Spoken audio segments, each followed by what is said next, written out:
നമ്മുടെ ഗവൺമെന്റ് വന്ന് 30 ദിവസം കൊണ്ട് ഞങ്ങൾ ഉണ്ടാക്കിയ പ്രതിഭാസമാണ് പവർ കട്ട് എന്ന് പറയുന്നത്. അങ്ങനെ ഞങ്ങളുടെ ഗവൺമെന്റ് വിചാരിച്ചിട്ടൊരു പവർ കട്ട് മനഃപൂർവ്വമായിട്ട് ജനങ്ങൾ 1 മണിക്കൂർ ഇരുട്ടിൽ കഴിയട്ടെ എന്നൊരു പുതിയ സർക്കാർ തീരുമാനിക്കുമോ?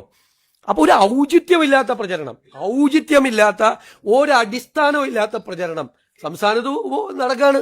ഉമ്മൻചാണ്ടിയുടെ സർക്കാർ 25 വർഷക്കാലത്തേക്ക് ഒരു യൂണിറ്റിന് 4 രൂപ 29 പൈസ നിരക്കിൽ ഒരു എഗ്രിമെന്റ് വെച്ചു. ആ എഗ്രിമെന്റ് പ്രകാരം അന്നത്തെ ഉമ്മൻചാണ്ടി സർക്കാർ 1 വർഷം വാങ്ങിച്ചു, 7 വർഷം പിണറായി സർക്കാരും വാങ്ങിച്ചു.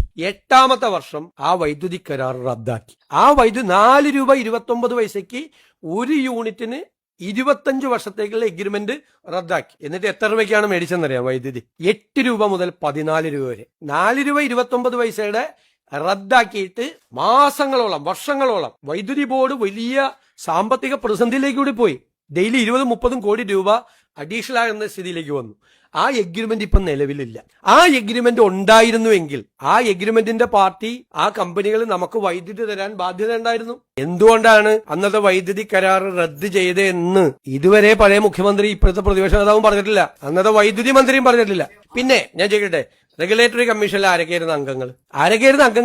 CPM-ന്റെ വളരെ പ്രധാനപ്പെട്ട നേതാക്കളായിരുന്നു അതിൻ്റെ അകത്ത് അംഗങ്ങൾ, ആ റെഗുലേറ്ററി കമ്മീഷനിലെ അംഗങ്ങൾ. മനസ്സിലായേ? എന്നിട്ട് പ്രൊസീജിയറൽ മിസ്റ്റേക്ക് ഉണ്ടെന്ന് 8 കൊല്ലം കഴിഞ്ഞ് കണ്ടുപിടിച്ചിട്ട് നേരെ അത് റദ്ദാക്കിയിട്ട് 8 രൂപ തൊട്ട് 14 രൂപ വരെ വൈദ്യുതി മേടിക്കുകയാണ്.